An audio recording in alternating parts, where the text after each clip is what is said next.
बड़े बड़े दिग्गज इस बार अपना दांव खेल रहे हैं, जिसमें कि सिंधिया है, दिग्विजय सिंह है, शिवराज सिंह चौहान है। लेकिन भिंड, मुरैना और ग्वालियर, क्योंकि आप देखिए सबसे ज़्यादा जो कवायद है उस इलाके में हमने देखी है। भारतीय जनता पार्टी तो पूरी कोशिश कर रही है, लेकिन कांग्रेस आपको बिल्कुल जीरो दिखाई देगी। आपको लगता है कि जैसे ग्वालियर और मुरैना में कोई टक्कर है अब, क्योंकि कांग्रेस में तो ये कहा जा रहा था, मतलब इवन की ग्वालियर मुरैना में तो कांग्रेस के उम्मीदवार ने घोषणा करी है कि 2 लाख के मतों के अंतर से कम से जीता तो राजनीति छोड़ दूँ।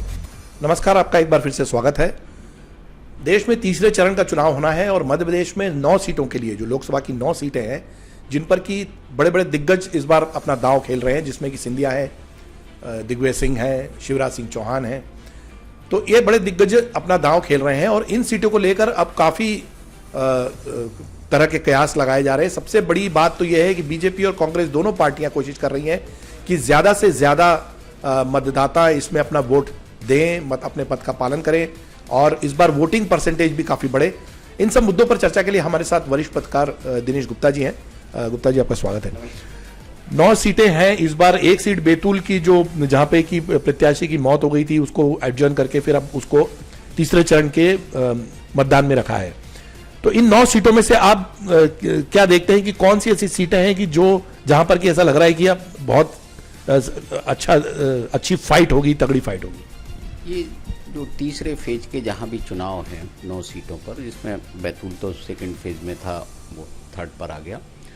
इन जो सीटें हैं ये सारी सीटें इंपॉर्टेंट सीटें हैं और सारी सीटों पर जो है फाइट की स्थिति है। अब ग्वालियर डिवीज़न हो या भोपाल डिवीज़न हो, ये तो बड़े नेताओं के कारण भी आप कह सकते हैं कि बहुत महत्वपूर्ण है।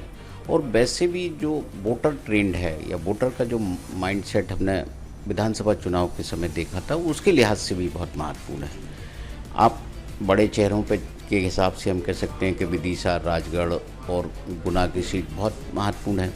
लेकिन ग्वालियर चंबल रीजन की जो 4 लोकसभा की सीट है वो भी कम महत्वपूर्ण नहीं है, कि एक तो गुना है ही उसमें, लेकिन भिंड, मुरैना और ग्वालियर, क्योंकि आप देखिए सबसे ज़्यादा जो कवायद है उस इलाके में हमने देखी। मुरैना में अभी हाल ही में दल बदल हुआ, एक विधायक को तोड़कर भारतीय जनता पार्टी अपने साथ ले आई और भी काफ़ी वहाँ हलचल उस वहाँ हुई है। क्योंकि मुरैना की जो सीट है उसके जो रिजल्ट विधानसभा चुनाव में मिले तो उसमें अपर हैंड कांग्रेस पार्टी का रहा था और यही उसकी एक चिंता का कारण था। तो इसलिए जो मुरैना है वहाँ कांग्रेस पार्टी अपने आप को ये मानती है कि हम बहुत कंफर्टेबल हैं और उसको थोड़ा सा जो है उस सीट की स्थिति मजबूत करने के लिए भाजपा ने पूरी ताकत वहाँ ये थर्ड फेज में लगाई मुरैना में। इसके बाद जो भिंड में हम देख रहे हैं कि वहाँ फूल सिंह बरैया का जाना वो भी बहुत महत्वपूर्ण है। फिर वहाँ ये हुआ कि जो पुराना कांग्रेस के कैंडिडेट थे वो बीएसपी में चले गए, कहीं ना कहीं वोटर के लिहाज से, इक्वेशन बैठाने के लिहाज से कि जो वोट डिवीज़न हो जाए, वहाँ एक कवायद वहाँ अलग तरह की भिंड में हुई। जो मुरैना में हमने देखी थी दल बदल की हुई, लेकिन भिंड में वहाँ जो दल बदल हुआ वो वोटों के डिवीज़न के लिए हुआ कि एक कैंडिडेट ऐसा खड़ा कर दीजिए जिससे कांग्रेस पार्टी को नुकसान हो जाए। फिर इसके बाद जो ग्वालियर है, अब देखिए ग्वालियर में जो दोनों जो कैंडिडेट हैं वो विधानसभा का चुनाव हारे हुए हैं। एक शहरी क्षेत्र में चिर परिचित नाम है और एक ग्रामीण क्षेत्र में है, और फिर उसमें जो शिवपुरी जिले की 2 सीटें आती हैं वो भी बहुत महत्वपूर्ण हो जाती हैं। तो उस हिसाब से ये 3 सीटें तो हैं। फिर जब गुना पर आते हैं तो ज्योतिरादित्य सिंधिया, यादव पॉलिटिक्स, फिर अमित शाह जी ग्वालियर आए थे, उन्होंने कहा कि हमारे यहाँ से 2 नेता हम दे रहे हैं, एक ज्योतिरादित्य सिंधिया और एक केपी यादव। तो जो यादवों का वहाँ फैक्टर है खासकर गुना और अशोकनगर में, वो उसके लिहाज से अभी भी लोग ये देख रहे हैं कि जो 2019 का लोकसभा चुनाव था, हो सकता है कि यादव उसी तरह उसी माइंडसेट में आ जाएं, क्योंकि इस बार जो मुद्दा जिस तरह का होना चाहिए वो मुद्दा चुनाव में नहीं है। पिछली बार हमने देखा था सर्जिकल स्ट्राइक एक ऐसा मुद्दा था, देश में हर व्यक्ति एक मौका मोदी जी को देना चाहता था। बिल्कुल, आपने जो सर्जिकल स्ट्राइक में उस पर आऊंगा, लेकिन मैं अभी आपने जो मेरे को कहा है यादव और दूसरे जो जातिगण है, आपको ये तो क्लियर है कि चंबल में जातिगत आधार पर ही चुनाव होता है। और रामनिवास रावत, जैसा कि आपने इशारा दिया कि कांग्रेस छोड़कर बीजेपी में आए हैं, तो मुरैना की सीट जो है अब बीजेपी को ऐसा लग रहा है थोड़ा सा एक इवन बेस आ गया उनका कि वो बराबर की फाइट दे सकते हैं। लेकिन आप जैसे आज योगी आदित्यनाथ जो है उत्तर प्रदेश के मुख्यमंत्री, वो यादवों के क्षेत्र में अशोकनगर जिले में है। आपको लगता है कि ये जातिगत समीकरण जो है वो दोनों पार्टियों की तरफ से कोशिश की जा रही है? और दूसरा सबसे बड़ी बात है कि सभी नेताओं का फोकस भी यही है नहीं, अब बड़ा इंटरेस्टिंग है जो हो रहा है। भारतीय जनता पार्टी तो पूरी कोशिश कर रही है, लेकिन कांग्रेस आपको बिल्कुल जीरो दिखाई देगी। आप देखिए कि गुना शिवपुरी में किसका बड़ा कार्यक्रम हुआ जो कांग्रेस कैंडिडेट को सपोर्ट करता हो। मुरैना में तो हुआ, क्योंकि मुरैना में जैसे मैंने बताया कि कांग्रेस ये मान रही है कि यहाँ हमारी संभावना है। ग्वालियर में किसका कार्यक्रम हुआ? किसी नेता का कार्यक्रम नहीं हुआ। मतलब राहुल गांधी और प्रियंका गांधी दाएं बाएं गए, लेकिन गुना नहीं गए, ग्वालियर नहीं गए। तो इससे जो फ़ायदा हो रहा है, क्योंकि आप भारतीय जनता पार्टी तो जो है मैन टू मैन मार्किंग करती है, कास्ट टू कास्ट मार्किंग करती है, लेकिन जो भाजपा के मुकाबले में कांग्रेस के पास दिग्गज नेता होना चाहिए कैंपेन में। अब दिग्विजय सिंह तो खुद कैंपेन में फंसे हुए हैं, वो अपने प्रचार में लगे हुए, वो कैसे जाएंगे? कमलनाथ का तो वहाँ कोई होल्ड नहीं है। अब गुना में भले ही जयवर्धन सिंह अपना काम संभाले हुए हैं, लेकिन जो इफेक्ट आना चाहिए, लोगों में जो कनेक्ट होना चाहिए, वो कनेक्ट भाजपा के खिलाफ दिख नहीं रहा। तो इसलिए जो वोटर की धारणा एक अलग तरह की धारणा बन रही है। कैंडिडेट को लोकल अपने सपोर्ट के आधार पर या अपनी फॉलोइंग के आधार पर वो चुनाव लड़ रहा है। बाकी भाजपा के मुकाबले उनका कैंपेन कहीं टिक नहीं रहा। तो आपको लगता है कि जैसे ग्वालियर और मुरैना में कोई टक्कर है अब? क्योंकि कांग्रेस में तो ये कहा जा रहा था, मतलब इवन की ग्वालियर मुरैना में तो कांग्रेस के उम्मीदवार ने घोषणा करी है कि 2 लाख के मतों के अंतर से कम से जीता तो राजनीति छोड़ दूंगा। नहीं, बिल्कुल देखिए टक्कर तो है, लेकिन जो परिस्थिति बदली है कि रामनिवास रावत आ गए। अब वो जो मीना वोट है वहाँ उस कॉन्स्टिट्यूंसी में बहुत असर रखता है, पूरे लोकसभा कॉन्स्टिट्यूंसी में वो एक फ़र्क पड़ेगा, क्योंकि मीना लीडर उस इलाके में और कोई दूसरा है नहीं। उन्होंने भले ही चैलेंज किया, एक कोशिश कर रहे हैं, क्योंकि कैंडिडेट जो कांग्रेस ने दिया है वो मजबूत कैंडिडेट दिया उस हिसाब से। तो वो कांग्रेस में तो ऐसा होता है कि वहाँ जिसको भी चुनाव लड़ना होता है वो अपनी ताकत पे लड़ता है। वहाँ कोई भाजपा जैसा संगठन नहीं होता, लेकिन बड़ा संगठन नहीं होता। तो जो यदि कैंडिडेट की ताकत होगी तो वो विपरीत परिस्थिति में भी निकाल लेगा। अन्यथा जो होता है, यदि आप ऐसे ही किसी कैंडिडेट को दे देते हैं कमज़ोर, तो वो चुनाव हार जाता है भाजपा की ताकत के सामने। तो वो वहाँ एक आप देखिए बड़ा इंटरेस्टिंग है। इसलिए जो हम जिन्हें मान रहे हैं कि दिग्गजों के अलावा जो सीटें हैं वो ग्वालियर चंबल की हैं। बाकी आपको जो 9 सीटों पे और चुनाव है उतना आपको दूसरी सीटों पर नहीं दिखेगा। अच्छा, अब ये तो हो गई, बैतूल भी अब आ गई इधर, लेकिन अब सवाल होता है बड़े दिग्गजों का। जैसे शिवराज सिंह विदिशा में चुनाव लड़ रहे हैं, बात ये नहीं हो रही कि वो जीतेंगे कि नहीं जीतेंगे, बात ये हो रही कि कितने मार्जिन से जीतेंगे। ज्योतिरादित्य सिंधिया जो है वो गुना से चुनाव लड़ रहे हैं, ये बात हो रही क्या वो लीड ले जाएंगे बड़ी? दिग्विजय सिंह तो मतलब ये है कि पैदल यात्रा कर रहे, 20-20 किलोमीटर की यात्रा कर रहे हैं, और उनको फिर भी पार्टी के जितने कार्यकर्ता है वो पूछते हैं कि जीतेंगे कि नहीं जीतेंगे। इन 3 दिग्गजों को लेकर आप एक क्या राय बनती है? आप अपने विश्लेषण इस पर हम चाहते हैं। इन 3 में केवल दिग्विजय सिंह का चेहरा ऐसा है जिसको लोगों को उत्सुकता है कि राजगढ़ में क्या होगा।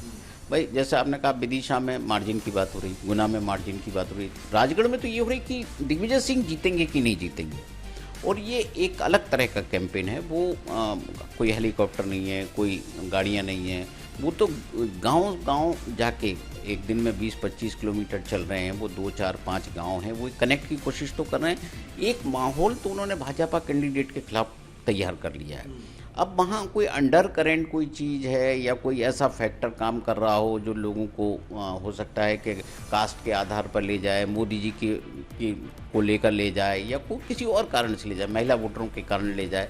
लेकिन ओवरऑल जो माहौल अभी ऊपर से दिख रहा है, दिख रही है कि लगातार मुख्यमंत्री वहाँ जा रहे हैं, सभाएँ कर रहे हैं, अमित शाह भी वहाँ गए, वहाँ बहुत सारी कवायद हो रही है। और हमने अभी देखा वहाँ तो वहाँ राजगढ़ में बड़ा इंटरेस्टिंग है कि जो है सचिन पायलट भी आए प्रचार करने, क्योंकि गुर्जर वहाँ काफ़ी हैं। एक कोशिश तो वहाँ हो रही है, और दिग्विजय सिंह को लेकर सबसे ज़्यादा लोगों की रुचि है। बाकी सिंधिया को ये मान रहे हैं कि जीत जाएंगे, मार्जिन कुछ भी हो सकता है। पिछली बार तो वो चुनाव हार गए थे। जिस तरह से उन्होंने यादव कम्युनिटी को और केपी यादव को अपने साथ रख लिया है, तो एक बड़ा उनका अचीवमेंट है किसी को बांध के साथ में। नहीं, वो तो बहुत सारी चीज़ों का आप देखिए, ज्योतिरादित्य सिंधिया का पूरा इलेक्शन कैंपेन देखेंगे तो ऐसा कोई नेता नहीं है जो उस क्षेत्र में नहीं गया। उमा भारती को किसी ने नहीं बुलाया, ज्योतिरादित्य सिंधिया ने बुलाया, अपने क्षेत्र में प्रचार कराया। पूरी भारतीय जनता पार्टी ने, आप देखिए ना कि राजनीति कैसे है, पूरी भारतीय जनता पार्टी जब उमा भारती को दरकिनार कर रही हो, ऐसे में सिंधिया ने उनको सम्मान दिया, अपने यहाँ बुलाया। आप योगी आदित्यनाथ कितनी जगह गए, आज आप वहाँ अशोकनगर में वो थे, मोहन यादव लगातार जा रहे हैं, शिवराज सिंह चौहान की वो 3-3, 4-4 सभाएं करा चुके। तो हर नेता का उपयोग ज्योतिरादित्य सिंधिया अपनी कॉन्स्टिट्यूंसी में कर रहे हैं। वो कर इसीलिए रहे हैं कि जितना ज़्यादा लोगों को मोबिलाइज किया जा सके, क्योंकि ये जो पहले और दूसरे दौर का जो पोलिंग हुआ था, कम परसेंटेज ने चिंता तो बढ़ाई थी कि मार्जिन तो ठीक है, ऐसा ना हो कि हम ओवर कॉन्फिडेंस में कहीं 25-50 हज़ार से स्लिप कर जाएं। ये चिंता सबकी है, यही चिंता शिवराज सिंह जी की भी है कि हम इतने यदि कहीं स्लिप कर गए, लोग वोट डालने नहीं आए, करे शिवराज जी तो जीत रहे हैं। ऐसा हमने देखा था गुना में जो है, पिछली बार जब चुनाव हुआ था तो ज़्यादातर लोग ये कहते थे कि सिंधिया जी तो जीत ही जाएंगे, इस बार हम केपी यादव को मोदी जी के नाम पर वोट दे देते हैं, मोदी जी के लिए वोट देते हैं। तो उसमें ये हुआ कि सिंधिया जी हार गए। हर आदमी ये सोच रहा था कि मेरे वोट से थोड़ी सिंधिया जी को फ़र्क पड़ने वाला है, सिंधिया को हराना नहीं चाहता था कोई, लेकिन हालत ऐसी हुई कि वो हार गए। दूसरा, आपने ये कहा कि बहुत सारे मुद्दे हैं जो असर नहीं कर रहे, लेकिन अभी अभी ताज़ा मुद्दा आया इमरती देवी और जीतू पटवारी वाला, उसको लेकर सब मुस्कुरा भी रहे हैं। अगर चुनाव नहीं होता तो मुझे लगता है कि ये इतना बड़ा मुद्दा नहीं होता, लेकिन अब चूंकि ये मुद्दा आ गया है और इस पर FIR हो गई है, अब उस पर राजनीति हो रही है, तो आप क्या लगता है कि इसका कोई असर होगा क्या? नहीं, मुझे नहीं लगता कि इसका कोई असर होगा। ये ओवरऑल जो होता है ना, कांग्रेस के खिलाफ परसेप्शन बिल्ड करने का, ये उसमें काम करेगा। उसमें क्या है कि आप यदि उसको राई के बराबर भी फ़र्क पड़ता है तो बड़ा फ़र्क हो जाता है, क्योंकि जब जीतू पटवारी खुद चुनाव लड़ रहे होते तो हो सकता था कि उनके खिलाफ ये मुद्दा बहुत काम करता। जीतू पटवारी ऐसा चेहरा नहीं है जो प्रदेश में बहुत लोकप्रिय चेहरा हो, उनके उस पर लोग बहुत ज़्यादा कोई वो करते हों। एक जो उन्होंने का बहुत ज़्यादा कांग्रेस को लेकर भी लोग आश्चर्य करते हैं कि जिस तरह की उनकी स्ट्रेटजी रणनीति है वो शायद एक मैच्योर लेवल की नहीं है, अन्यथा इस तरह का बयान भी नहीं आता। और इमरती देवी की खुद की जो आप देखिए ना कि एक स्टैंडिंग होती है आदमी की, एक पॉपुलैरिटी लेवल होता है। जब वो खुद चुनाव हार गई तो उनके बारे में दिया गया बयान कैसे दूसरे लोगों को फ़ायदा दे सकता है, ये जो है महत्वपूर्ण चीज़ है। क्योंकि बाकी लोग आप देखिए, पूरी भारतीय जनता पार्टी और उसके जो महिला मोर्चा है वो सब सक्रिय है, केवल इसलिए है कि हमने कांग्रेस के खिलाफ एंटी जो है महिला या एंटी वीमेंस आपको एक कैंपेन खड़ा करना है। जीतू पटवारी के खिलाफ एक परसेप्शन बिल्ड करना है, कांग्रेस की लीडरशिप के खिलाफ एक परसेप्शन बिल्ड करना है। ये उसमें जो है ये बहुत महत्वपूर्ण हिस्सा इसका है। जैसे दल बदल का है वैसे इसी मामले का। नेताओं की जुबान फिसल क्यों जाती है? फिसल नहीं जाती, वो कई बार अति उत्साह में होता है। नेता क्या होता है, कई बार जो कैमरे की चमक होती है ना, वो ये सोचता है कि मीडिया हमारे लिए तो बहुत फ्रेंडली, हमने कह दिया कोई इसको नहीं करेगा, लेकिन ऐसा होता नहीं है मीडिया में। कई बार ऐसा होता है कि आपको कुछ समय के लिए लगता है कि मीडिया ने हम जो है इस चीज़ को इग्नोर कर दिया, लेकिन वो इतनी सर्कुलेट हो चुकी होती है कि वो नुकसान कर जाती है। अब उन्होंने किस मूड में कहा, कई बार तो आदमी को जो जब टाइम ख़राब होता है ना, तो जो वहाँ पे कहते हैं ना सरस्वती बैठ गई आके, तो इसी तरह की जैसे इंदौर की घटना के बाद वो एक अलग तनाव में होंगे, समय खराब होगा। ऐसे वक्त में आपने घिरे हुए ऐसे वक्त में आपको कुछ भी बोलने से पहले ज़्यादा सोचने की ज़रूरत होती है। लेकिन आपने कहा अरे मीडिया है क्या है, चलते ढंग से आपने यदि उस मीडिया को ले लिया तो निश्चित तौर पर विवाद पैदा होता है, और ये लापरवाही के कारण होता है। आप सोच समझ कर जब राजनीति नहीं करते, सोच समझ कर नहीं बोलते, तो उसका नुकसान होता है। अच्छा, अब सबसे आखिरी सवाल मैं ये जानना चाहता हूँ कि मतदान का प्रतिशत बढ़ा है, कांग्रेस का कह रहा है कि जितने भी मत पड़ रहे हैं उनके समर्थकों के पड़ रहे हैं, बीजेपी की तरफ से मत नहीं पड़ रहे हैं। बीजेपी में कहना है कि शादियां थी, किसान फसल काट रहे थे इसलिए कम वोटिंग हुई। कुछ लोगों का कहना है कि पार्टी के कार्यकर्ता बाहर नहीं निकले। कुछ लोगों का कहना है कि बीजेपी, कांग्रेस से बीजेपी में जो लोग आए हैं उनकी वजह से जो है वो वोटिंग कम हुआ क्योंकि वो लोग वोट करने नहीं गए। तो अलग अलग तरीके से अलग अलग कयास लगाए जा रहे हैं। कुल मिला के मतदान बढ़ाया जाए, इसके लिए कैसे बात की जाए? मतदान कब बढ़ता है? जब टसल होती है।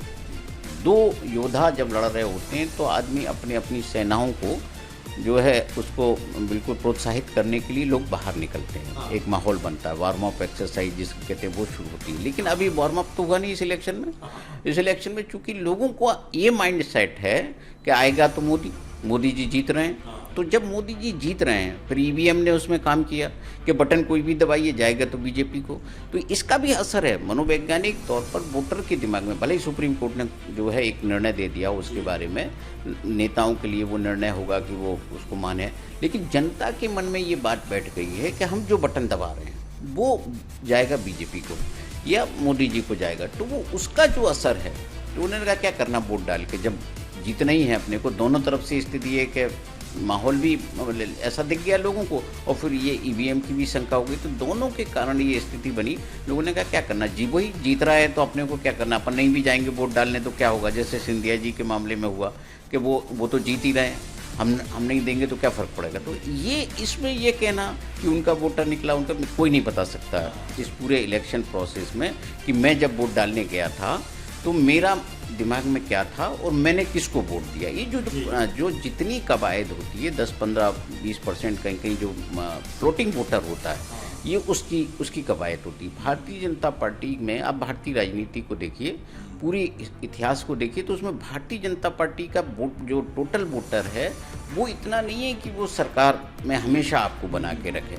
तो ये जो फ्लोटर वोटर है, जो फ्लोटिंग वोटर है, इसी के को लेके भाजपा खेलती रहती है। इसी के लिए राम मंदिर है, इसी के लिए 370 है, इसी के लिए पाकिस्तान है, इसी के लिए 3 तलाक है, इसी के लिए यूसीसी है, ताकि ये जो फ्लोटिंग वोटर है ये उसके पास आ जाए, वहाँ नहीं जाए, जो मुद्दों के साथ नहीं होता, जिसको केवल वोट डालना है। आज मोदी जी अच्छे हैं, कल राहुल गांधी अच्छे हो जाएंगे। राहुल गांधी को जब पप्पू कहा तो पप्पू की इमेज उनकी बना दी, कह रहे वो तो बेकार है। लेकिन ये जो कब उसका मूड बदल जाए, अब तो मध्य प्रदेश में हमने देखा कि विधानसभा चुनाव में 40% वोट मिला। लोकसभा में 2019 में भारतीय जनता पार्टी को 58% वोट मिलता है और विधानसभा के जब चुनाव होते हैं तो वो 48% पर रुक जाती है। तो ये क्यों होता है? पोलिंग परसेंट भी हाई था, तो 10% की गिरावट भारतीय जनता पार्टी के वोट में क्यों आई? लाडली बहना थी, मोदी जी का चेहरा था, सब कुछ था। तो इसके बावजूद गिरावट आना ये भारतीय जनता पार्टी के लिए चिंता का विषय है। और उसमें पोलिंग परसेंट कम होना और थोड़ा सा बेचैनी और एंजाइटी जो होती है ना नेताओं के भीतर, वो है बयान देने के लिए होते हैं, लेकिन जब कवायद होती है, जब बैठते हैं अपना पोलिंग एजेंट का हिसाब किताब लेके, तो तब भी ये नहीं कहा जा सकता कि इसने बटन वही दबाया जो हम चाहते हैं। तो 9 में से किस को कितनी सीट दे रहे हैं आप? देखिए, कोई इस मामले में कोई जो प्रेडिक्शन करना नहीं चाहिए इलेक्शन के बारे में, क्योंकि जो मैंने कहा ना, एक बड़ी संख्या फ्लोटर वोटर की होती है। उसमें ये आप अनुमान लगाना कि जो कमिटेड वोटर है और जो फ्लोटिंग वोटर है, दोनों का कहाँ किस तरह का रुझान रहा। क्योंकि इलेक्शन में यदि राहुल गांधी 50-55 हज़ार से अमेठी हार जाते हैं तो कोई अंदाजा लगा सकता था कि आप हार सकते हैं। और कई बार बहुत छोटी हार जीत होती है, लोकसभा बहुत बड़ा क्षेत्र होता है, इसमें 10-20-50 हज़ार का हार जीत का अंतर कुछ नहीं होता। लेकिन एक बात बहुत तय है कि इस बार वो अंडर करंट नहीं है जो 2019 में था। धन्यवाद दिनेश जी। तो कुल मिला के देखिए, वोटिंग परसेंटेज कितना होगा उस पर सबसे ज़्यादा निर्भर करता है। और दूसरी सबसे अहम बात है कि किसको कितने वोट मिले, इसके अलावा कौन जीतेगा पार्टी में, ये जो है प्रेडिक्शन करना थोड़ा सा गलत होता है। लेकिन उसके बावजूद अब मतदान का प्रतिशत बढ़े, ये सभी पार्टियों का इस बार जो है पूरा फोकस रहेगा। इस मुद्दे पर आपकी कोई राय हो तो हमें ज़रूर लिख भेजिए और सब्सक्राइब और लाइक का बटन भी ज़रूर दबाएं।